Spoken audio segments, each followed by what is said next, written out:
Hey, I'm Tim from L1011. Just going to give you a little rundown of my rig or my set that I've been taking out on tour. So basically, I'll start with the the acoustics. I have electronics and acoustics. First thing is Q drums out of Los Angeles, acrylic kick, awesome, and also a Q snare. This is a 6.5 by 14 brass. This is a 16 by 22. So these are both Q drums out of Los Angeles, and these are just old Remo rototoms from kind of back in the day. They sound good for this, for what I'm doing with this, so I've just kind of stuck with them. I've been using them forever. Could use some new heads on them, but I usually use Remo, either black dots, which I don't have on there now, but I just have some coated Emperors, Remo Emperor X on the snare.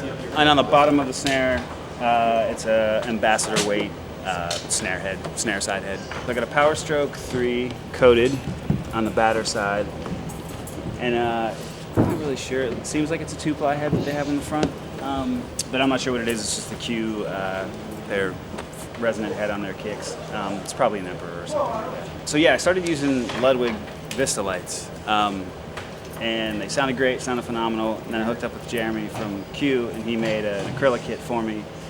And so, for some reason, the balance between the rototoms and the acrylic kit, it's like the same, similar like attack, but similar warmth and tone to it. But it doesn't ring forever, and it doesn't, and it's loud-ish. But then, they all just seem to kind of work together.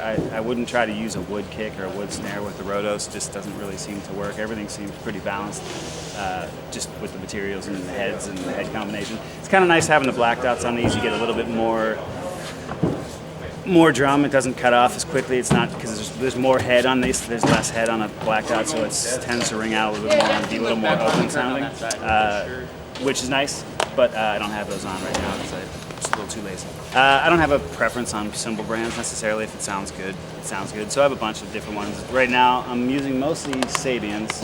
It's a 24-inch AA bash ride, which is kind of a terrible name for it because it's not that rock sounding, but it's cool. It works. This is one of my favorite cymbals, the Extreme Bash. It's 19-inch HHX. That one's pretty good. There's one that I have. This one I've had for years and years and years. It was my favorite cymbal of all time. It's got cracks all over it. I can't let it go. I love it. But this replaced that one. It doesn't sound quite as good. Explosion 20-inch AAX crash there. Nice little balance. This is a little dirtier and nastier. This is a little cleaner and gets out of the way quicker. And then this is like just a stack of cracked cymbals. This is like an old Zildjian from back in the day. This is, I don't know what it is. I picked it up along the way, but it seems to make it sound nastier having it in there. So I usually just have this as sort of like I play between these two hi-hats. There's no pedal attached to it, or it is what it is. So it's just kind of like a stack of mashed cymbals, which sounds exactly like you think it would. I'm using K 14-inch regular Zildjian hi-hats. They're great. They're not too loud, not too bright, not too quiet. They're pretty perfect for what we do. And that's pretty much it for the cymbals. Pedals, that is I think it's a Speed Cobra, a Tama. It's cool. I've been using DW like pretty much most of my life. Just switched to that. It's cool. I like it. It's a longer footboard. I kind of like that, so I'm used to it. Every time I go back to a DW, it doesn't feel right.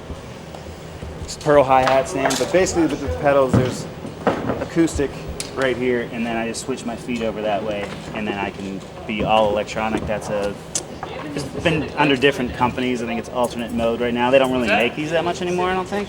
So you got to kind of find them on eBay. They may still make them. I think they do. But anyway, I always get those off of eBay, and I have a bunch because they break. And then that's just the electronic hi-hat controller that runs into here that I can do all electronic hi-hat stuff with. Electronics.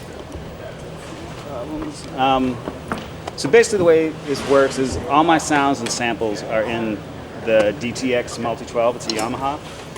And what I do is these toms, or these pads, these are Roland pads, they run into this thing, which is an Alesis Trigger I/O. So basically it turns all this stuff into MIDI, and then MIDI's into here. This one goes directly into here. and that hi-hat goes directly into here. It's just because it's the hi-hat, electronic hi-hat stuff is kind of tricky getting it to work, so it didn't really work going through here, so I just went direct, but I needed more inputs into here, so that's why I have this, so I can get this many pads talking to this. So basically that's all, this gets all my samples and sounds in one place and out of one output, which is new because I used to have a sampler and a V-drum brain and then this also, so that was 3 inputs that I had to mix down into one output. So this is way cleaner. So this is pretty new. And then basically everything runs into, I have a mixer down here, it's a QSC Touch Mix, 16 channels. So basically we have a split on the back of this. So every mic, for every signal that we have that goes to the house comes to here first, splits to the house, and then splits down to there. And then that's basically a mixer that feeds our in-ear monitors. Christian has an in-ear monitor, I have an in-ear monitor as well, that we would be toast if we didn't have these. It would be a disaster. It would never happen. We would never be able to play a show.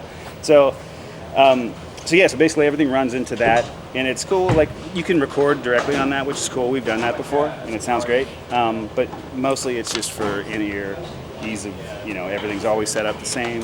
You just patch into the back. It's pretty quick, and you can, it's right there. So if I need to adjust, I can just adjust it on the fly. But it has, it's a touchscreen, and I was playing something busy one night, and a drop of sweat fell onto the touchscreen right on a mute button of his Christian signal. So I was getting nothing in my in-ears from him, but I couldn't reach down, and I finally sucked it up, reached down, tried to wipe the bead of sweat off, and it just made it worse. So I ended up having to stop playing because I was getting so off time because I couldn't hear him. So anyway, it works if I don't sweat enough, sweat all over it. And then basically all of that electronic stuff feeds into the GK bass cabinet. And really what it started for was playing smaller venues where electronic drums are coming from the house, real drums are coming off the stage, and if you're standing out there and you're hearing real drums from here, but then when I switched to electronics, or from using electronic kit and real drums, electronic kit's coming from here, but you're still hearing real kit come off the stage. So I would just put that right behind me, so everything was kind of coming out of the same spot. But sometimes we play small places, sometimes we play bigger places, and it's not that much of a big deal, but it's always nice to just kind of have it there that way. If anyone's standing right in front of me, God bless them, because it's loud. At least everything is hitting them all at once. So that's kind of the reason why I use that. And GK sounds so good, the 15 sounds great. That head sounds really, really good. I've used a bunch of different ones, and that one seems to always sound good. So thank you, GK. Thank you, Forrest at GK for that, because he's definitely given us the hookup over the years, and I definitely recommend GK to anyone. So I have both in-ear, I guess those are transmitters, racked up in here so that an aux from we have separate auxes coming out of here into those in-ears, to the in-ear transmitter. And then we each have a Sennheiser receiver body pack. Sometimes I'll go hardwired. I have this just in case something goes down, batteries go down, some things happen. But usually I just use the wireless. And then the other kind of cool thing is I run all my electronics into Christian's looping pedals. So they come into his pedals and they come all the way back here, and I have an A-B switch. So basically my electronics run directly to the A-B switch, and then there's a line that runs to Christian and then through his looper and then back to this A-B switch. So basically, if I don't want to be looping, I have it on the A side. If I want to be looping, I just flip it over to the B side. Christian actually does the looping, but I turn it on and off. So technically I'm always looping when he's looping, but if I have it on the A side, it's not coming through my rig. It's just, as soon as I hit it over to the B side, whatever I have recorded, sometimes it's a bar, sometimes it's 2 bars, whatever, that'll come through. So I have to kind of time it on the one or whatever when I'm doing a bunch of other things. So sometimes that can get tricky, but I have it there and I can hit it with my heel while I'm doing other stuff. And sometimes it works, sometimes I miss it. It's kind of small, but I'll get it eventually. So sticks I've been using, I changed a lot. I like them a little bit longer. Kind of beefy, but not too heavy. So these ones are Regal Tip 5B X5B, something like that. They're cool. They're longer. They're a little bit longer than a 5B, but not any beefier then. And they're really slippery. And so I've been shaving them, but I kind of just started using grip tape, halfway up and spaced out.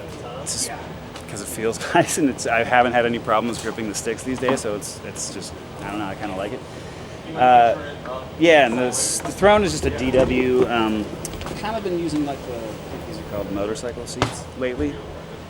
Just had one for a while, and then I was like, all right, well, when I had to get another one, I just kind of stuck with it. It's cool. It's I have no real preference either way, but it's just what I've had for a while. And then pretty much we use the same mics most nights. It's kind of standard. It's like a 57 on the snare, sure. Usually a 57 underneath, or a Sennheiser 604. We have Sennheiser 604s on the tops of the rotos, and then a Shure Beta 52 sort of outside the kick there, and then there's, I think it's a 91 or something. Yeah, our sound guys started using, what is it? Yeah, Beta 91, like boundary mic that just lays inside the pad. And he mixes it somehow between the two, and it sounds good, I assume. And that's pretty much everything. There's like, we use different condensers on the hi-hats and overheads. I think he's got some Rhodes on there now. And then one last thing I've been doing on this one is I just cut a head out, and if I just throw it on there's a couple songs that have that sort of Tom Petty beefy snare, and instead of trying to tune mid-set and then tune back up for another song, I just throw this on there, and it's automatically has that sort of deep thud kind of sound. So I just kind of keep it down there for the couple songs that I have to throw it on there. As long as I remember to take it off before the next song when I don't want it to be on there, it's cool. But other than that, I guess just want to thank Jeremy Berman at Q Drums for hooking me up a year and a half ago or so with that kit. This is the first tour I actually took it out on, because I was using other Rototoms and there's no tom mount on there, so it's kind of scaled it back a little, so it's nice to take it out because it sounds phenomenal, and I'm glad to have it out. It sounds so good. And pretty much everything, like, I'm a freelancer on heads and sticks, so I have no, I mean, I have preferences, but I don't represent any of these companies, but they're all great companies. I recommend all of this stuff. I've never had problems with, except for the Fat Cat pedal, but that's an old thing, so it is what it is, but it's great. I would never be able to not use that, so I give them a little pass on that. But everything else, yeah, I recommend all of it. We have some tour dates going into February, I guess, so check out the website and see if there's anything coming around you, and stop out and say hello. And I may have the same one out, I may have something different, we'll see, but for right now this is what I've been rolling with, and hope to see you around.